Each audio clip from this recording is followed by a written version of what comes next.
So obviously flattery didn't work, so Lee, you're getting nothing. Lee is the Managing Director of Perrin Ag, Lee Matheson. He's based out of Rotorua. He's been working as a farm consultant for over 16 years, and he actually currently leads the Future Farm System work programme for the NZACCC. So welcome, Lee. Thanks, Sinead. Kia ora koutou. I appreciate that I have a little bit of heavy lifting to do for my colleagues since they went over time, so I'll do my best to claw that back, but no promises. So look, I've got the pleasure of talking to you today about the probably least known part of the NZACCC's funding program, and that's the Future Farm Systems program.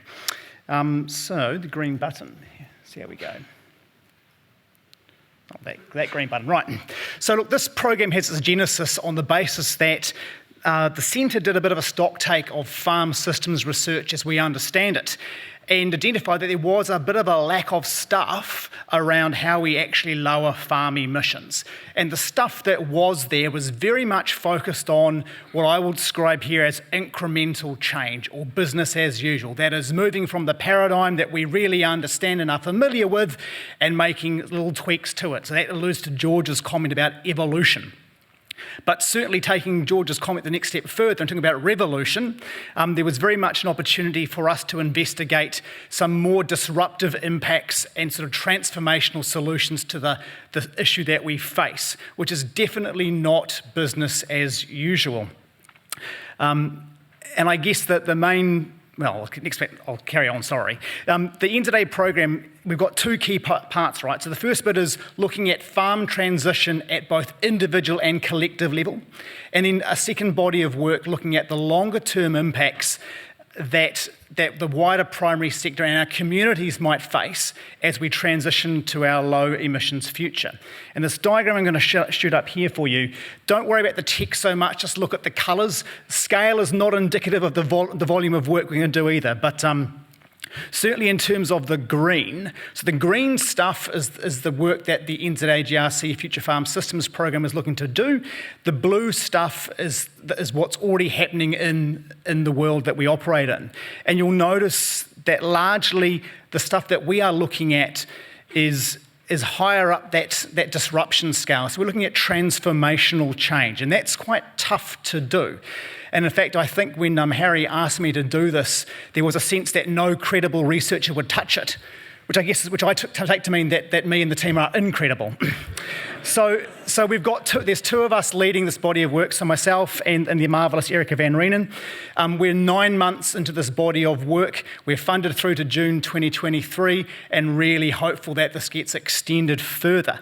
We don't have a big pūtea to do this with. It's certainly not a large component of the Centre's funding, but hopefully the wider community will see the value of this work as it moves to its completion of its first stage.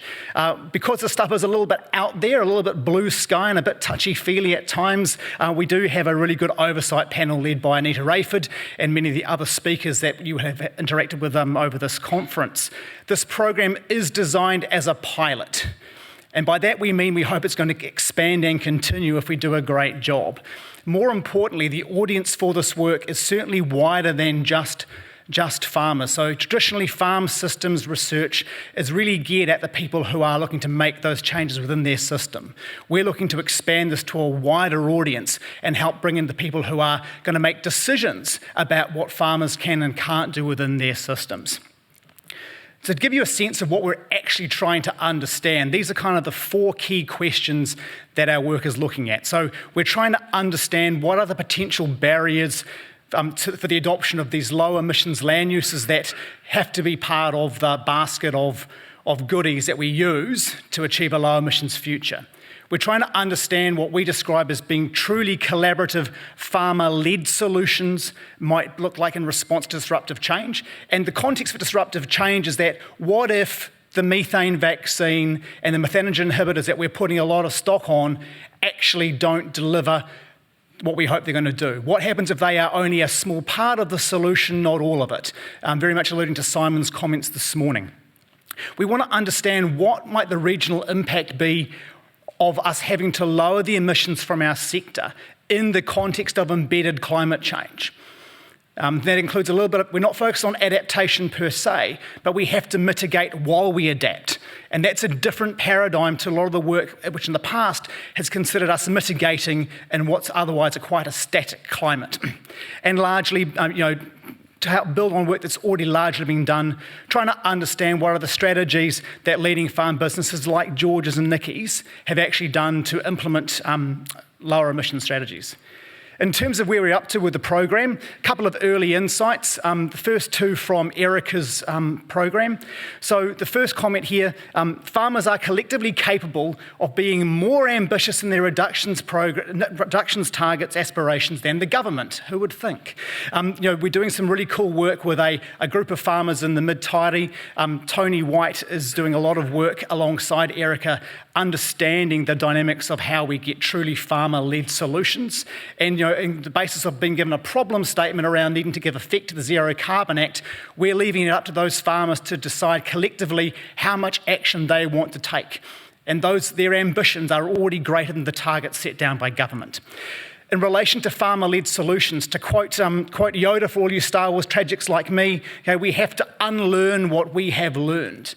We have done a really good job of training farmers and ourselves that the only way they can develop solutions is by people like me telling them what they need to do and then trying to help them do it. That's a very different paradigm to giving farmers the absolute choice and responsibility to take ownership of their own solutions and let them ask for help from people like us to give effect to them.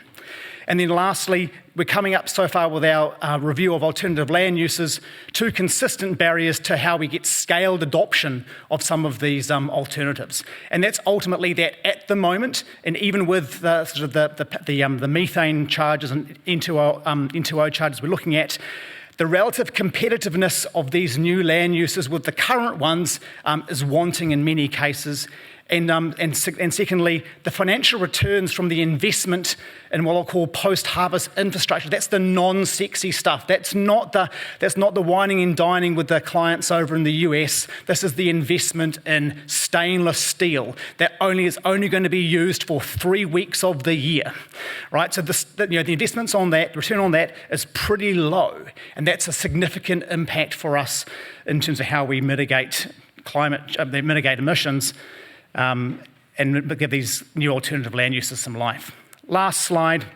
In terms of the balance of the program for this phase, we're about to start embarking on a series of workshops with mana whenua and regional stakeholders to start thinking about what the plausible future scenarios for both Northland and Southland might be in terms of moving to a low emissions primary sector.